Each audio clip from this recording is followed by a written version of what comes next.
गदया गदया रे बाजार खसवा तोरा कालियो गाय किन के लावला तू बियाह का के चले ले गदया गदया रे कर फुट्टा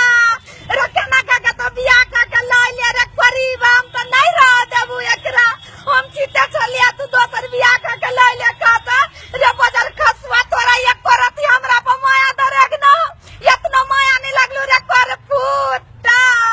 हम तेकरा नहीं रह देबे गदया गदया ये केना का दोसर बियाह का लेल गया।